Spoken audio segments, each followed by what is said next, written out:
tratemos de dialogar. El título dice hablemos, o sea, no que solo hable yo, sino que ustedes también pueden hablar conmigo o en su mente, con ustedes, sobre pobreza energética. Discutamos este tema, quiere decir, ¿no? El título es provocador. Hablemos sobre pobreza energética. Hablemos entre nosotros, en nuestras casas, con nuestras familias, con nuestros amigos, en la escuela. Pensemos esta problemática. Sería la invitación.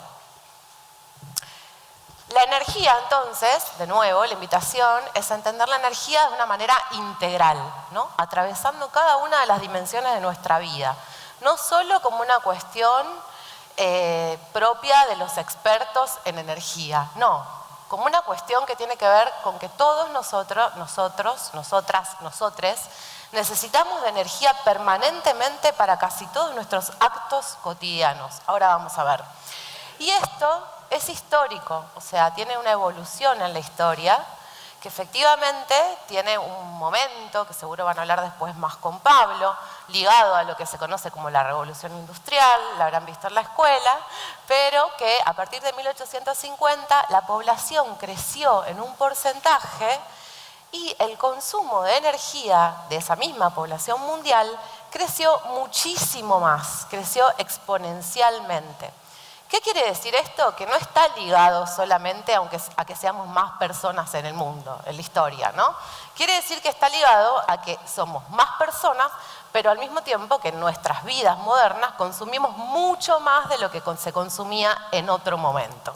Eso justamente refiere a la manera en que históricamente nos relacionamos con la energía. ¿Y cuál es el problema? Porque uno podría decir, bueno, no hay problema, consumamos más y más y más energía. Vamos a ver que un problema es el límite biofísico del planeta, lo van a trabajar después en otro de los objetivos de desarrollo sostenible, pero vamos a ver que el otro problema es que ese acceso, uso de la energía no es igual para todos. Hay profundas desigualdades en el acceso, en el consumo y en la distribución de la energía en nuestras sociedades. Y es por esto que emerge como un problema ligado a este acceso, consumo y distribución de la energía, la pobreza energética. ¿Qué quiere decir?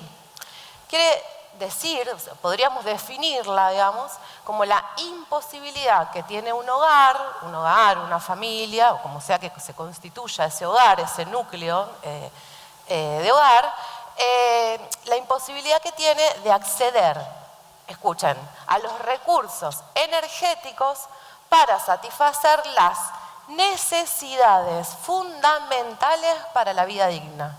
¿Qué quiere decir esto? Que está directamente relacionado con nuestras necesidades fundamentales o vitales para vivir, para reproducirnos, para desenvolvernos socialmente, para comunicarnos, para casi todo lo que hacemos. Ahora lo vamos a pensar un poquito más. Y además hay otro problema, que es el que les decía antes, que tiene que ver con que los límites biofísicos del planeta y la necesidad de no emitir más gases de efecto invernadero o de bajar las temperaturas, la crisis socioambiental. Eso es una imagen nomás para que tengan una idea de olas de calor y temperaturas extremas que nos van a hacer necesitar cada vez más ¿de qué? ¿Ah? De energía, evidentemente. Cada vez más vamos a necesitar disponer de la energía para pasar y atravesar esto que se llaman las condiciones climáticas extremas como uno de los efectos del cambio climático. Entonces, estos eventos climáticos extremos están asociados al incremento del uso social de fuentes de energía. Los combustibles fósiles son gran parte del problema, lo van a ver seguro después más, pero son gran parte del problema. El consumo y la producción de energía son fuente de aproximadamente, ¿no?, 2/3 de la emisión de dióxido de carbono. Yo también soy mala con los números, por eso me los anoté, ustedes los pueden leer, yo no los digo, están ahí. ¿Y esto qué nos lleva? A la necesidad de la eficiencia energética, de un consumo eficiente energético, la necesidad de transicionar hacia el uso de fuentes, hacia el uso de energía proveniente de fuentes renovables, pero también la necesidad de mejorar la infraestructura, mejorar las casas, la construcción de las viviendas, etcétera. Porque básicamente este es el problema, esta crisis socioambiental. Pero la crisis socioambiental no impacta igual por sobre todas las personas. Y esto es algo que ya se está viendo. Hay algunos fenómenos que producen un impacto mucho mayor sobre aquella población que es vulnerable.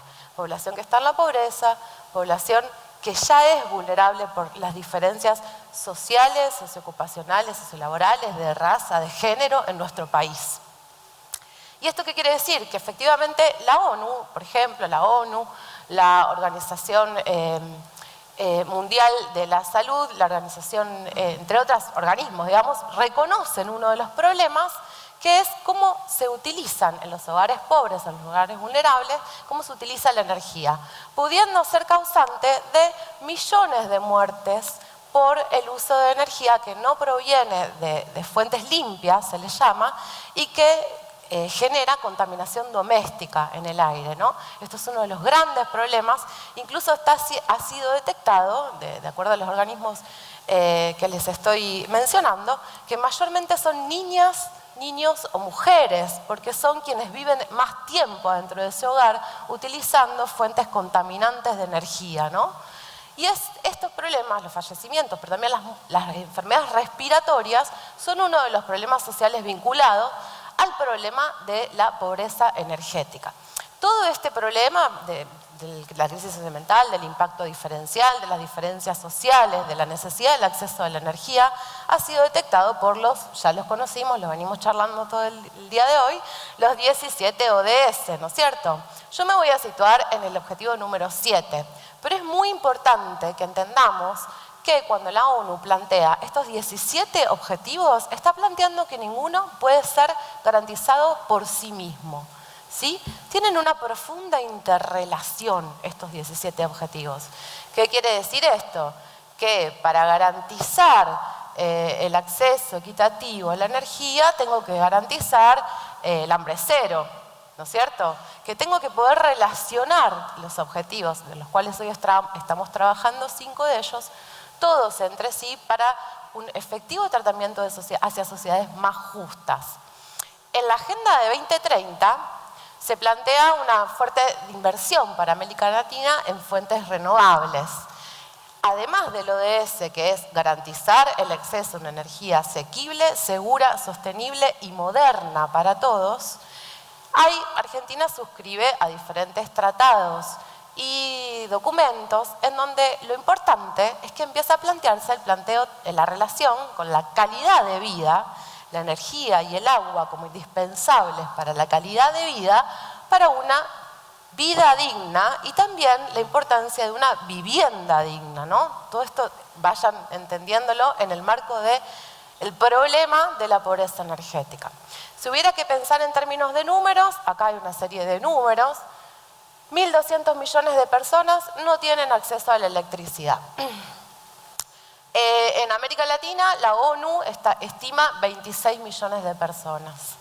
En el mundo hay 2.600 millones de personas que no tienen acceso a los combustibles limpios. En América Latina, el Banco Mundial dice que hay un 44% de la población sin energía moderna para cocinar. Entonces, preguntamos de qué fuentes dispone la gente, cómo hace, ¿no?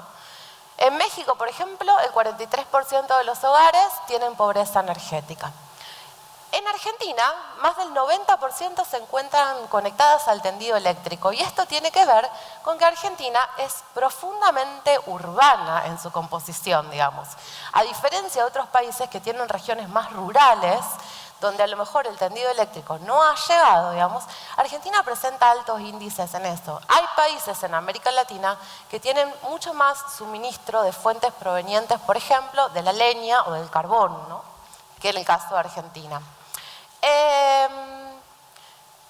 ¿Qué quiere decir todo esto? Bueno, efectivamente que hay un montón de cifras que nos indican que hay un gran porcentaje en la población, en el mundo, en América Latina y en Argentina, que incurre o habita, digamos, en esta dimensión ligada a la pobreza energética. ¿Y cómo se ha planteado esto? Bueno, en Argentina la encuesta nacional de gastos de hogares plantea más o menos un promedio del gasto, del ingreso que tiene que gastar cada hogar en el consumo de la energía. Y lo que vamos a ver es que este indicador por ingreso después se va a ir complejizando. En el caso de entender pobreza y energía relacionado, vamos a decirlo simplemente, la relación obviamente es estrecha, ¿no? Es muy estrecha y podríamos decir que mucha de la población, toda la población que se encuentra bajo la línea de pobreza puede estar vinculada a la pobreza energética. Pero el debate es más amplio, porque ¿cómo entendemos el ingreso? ¿Es lo mismo el ingreso de una familia estándar, tipo estereotipada, por cierto, para pensar la charla anterior, de 4 personas, que una familia en donde viven 10 personas hacinadas en una habitación pequeña? ¿Cómo medimos ese ingreso, no? No es lo mismo, ¿se entiende lo que quiero plantear? Pero sin embargo, sean 4 personas, sean 10 personas, van a necesitar disponer de energía para todos los usos a lo largo del día. Ustedes mismos, a la mañana seguro se despertaron o con un celular o con una alarma. El celular, si tuvieron, seguro lo tuvieron que cargar durante toda la noche, porque las baterías de litio, que es otro tema que me interesa mucho, no funcionan eternamente y también se gastan. Después seguro tuvieron que prender una hornalla para calentarse agua para tomar su mate, o una pava eléctrica, o un microondas, el que tiene suerte, y así, ¿no? Y después se tuvieron que subir a un auto o a un transporte público, o el que tiene más suerte caminar o venir en bicicleta, pero si veamos la cantidad de actos de los cuales dependen nuestra vida. Se escribieron con sus amigos por el WhatsApp a dónde nos encontramos, en qué esquina, qué hora, cómo era, a dónde era, ¿no? Todo esto que básicamente hace que lleguen. Se escriben también a lo mejor para comunicarse, para cuidar a alguien, para destinarle tiempo a alguien que se tendrían que estar cuidando, y quién lo va a cuidar, cómo nos vamos a organizar. Esa situación es muy clara. La necesitamos para muchas cosas hoy por hoy a la energía. No hablamos solo de prender y apagar la luz, que igual es muy importante entender que el acto de prender y apagar la luz depende y estructura muchísimas otras cuestiones, ¿no? Es decir, cocinar, movernos, bañarnos, poder bañarnos con agua caliente, obviamente hacer todo esto de manera segura, en términos de nuestra segura para nosotras, para nuestra familia, para nuestros seres queridos, sin riesgos, sin accidentes, entretenernos, ver una película a la noche cuando estamos agotados, conseguir trabajo. Todo esto hoy depende del uso social que nosotros tenemos de la energía. Hay algunas imágenes, conseguir trabajo, la gente que se tenía que tomar en medio de la pandemia, igual el transporte público, con riesgo, es porque las ciudades han ido creciendo cada vez más, las distancias se ensanchan y una enorme población en nuestro país viaja de hora a hora y media en un transporte público para poder llegar a trabajar, ¿sí? Y eso en la pandemia no fue posible de parar para todos. El que no tiene un auto, no dispone de un auto, no puede elegir entre hacer eso o no hacer eso, ¿no? Entonces, vean que la situación social y la energía está todo el tiempo relacionada. La garrafa, las tarifas sociales para la garrafa, la importancia del precio de la garrafa incide directamente en qué familia es pobre y qué familia no. La cantidad de productos que enchufamos en un enchufe, a lo mejor si tenemos una eficiencia energética será uno y con electrodomésticos que vengan con eficiencia energética, que tengan un bajo consumo. Y en otras casas la verdad que son hasta 10 enchufes en una misma zapatilla, enchufando 10 personas que viven a lo mejor todas juntas en una misma casa, sus diferentes cosas, ¿no? Eso hay que pensar. Y entonces cuando hablamos de eficiencia energética también tenemos que pensar la ineficiencia energética como uno de los problemas ligados a la pobreza en general y a la pobreza energética, ¿no? Porque claro, ahí tenemos una vivienda sustentable, que sería lo que sería ideal que tengamos todos, que pueda captar la luz solar, que pueda captar el viento, que pueda generar iluminación y calentar agua, obviamente, a partir de estas fuentes, que tenga a lo mejor una batería de litio adentro que yo programe para que eso sea con una computadora donde programe mi uso eficiente energético del día y que todo eso sea un mundo ideal. Pero resulta que en los barrios populares de nuestros países, en realidad lo que sucede es la imagen de la derecha, ¿no?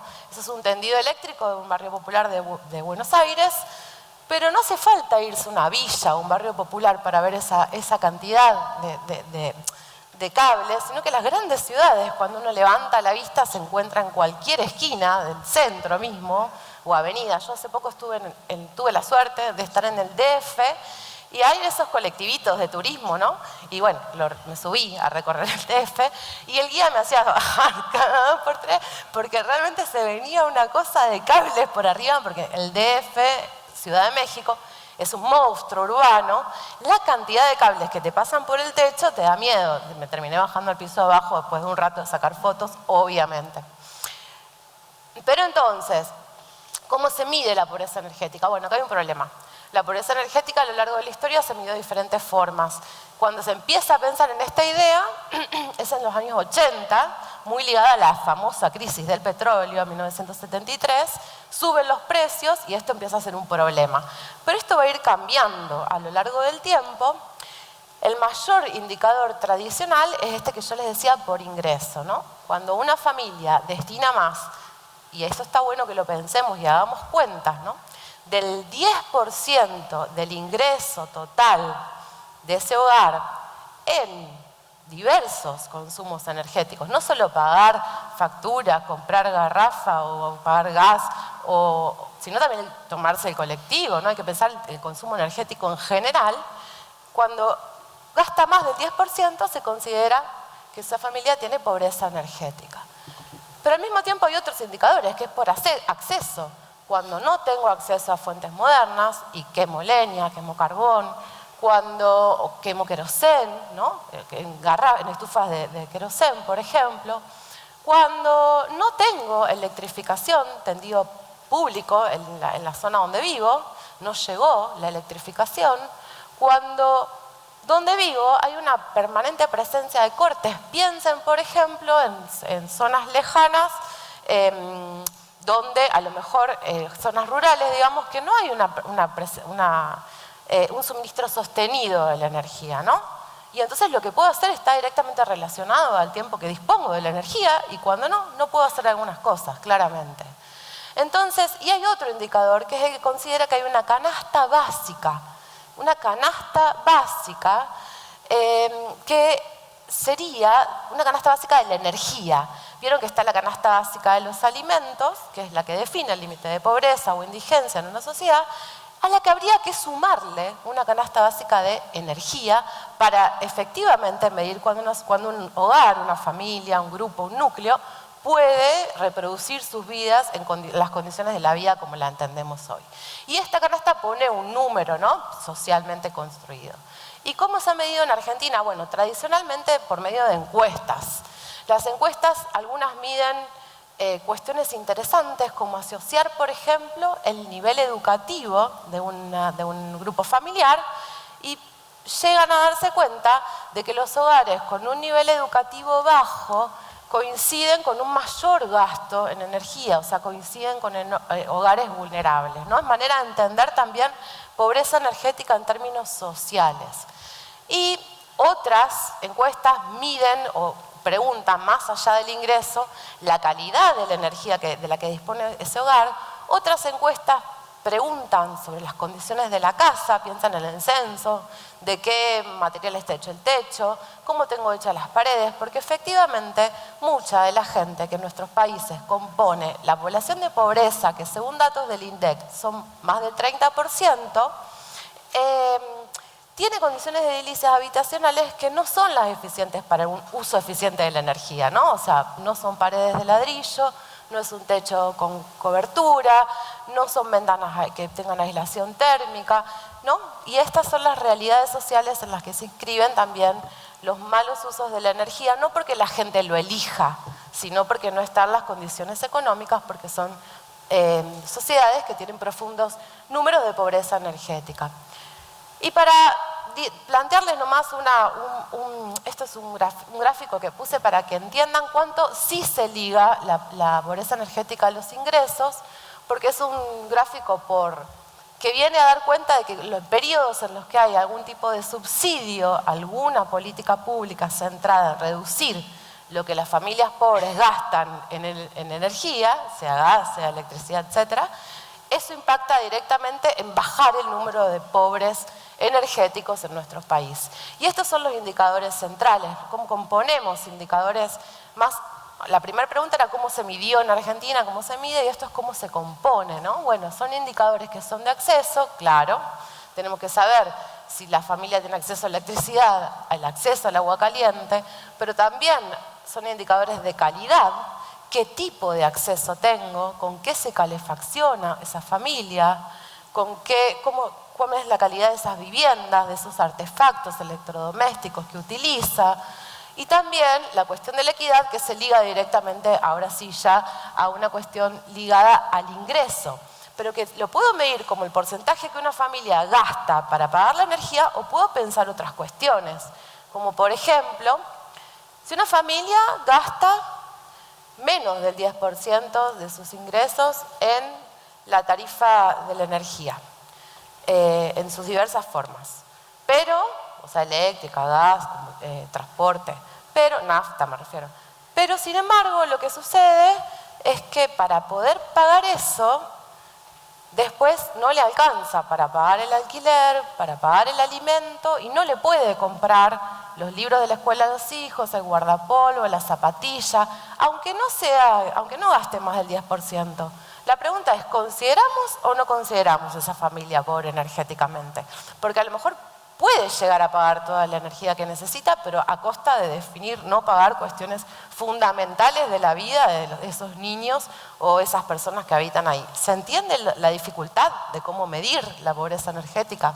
Bueno, esto, digamos, tiene que ver con que todo se relaciona, que las necesidades son necesidades básicas para nuestras vidas, para entretenimiento, para participación, para ser seres sociales también, no solo comer, ¿no? O sea, como también vivir en esta sociedad, que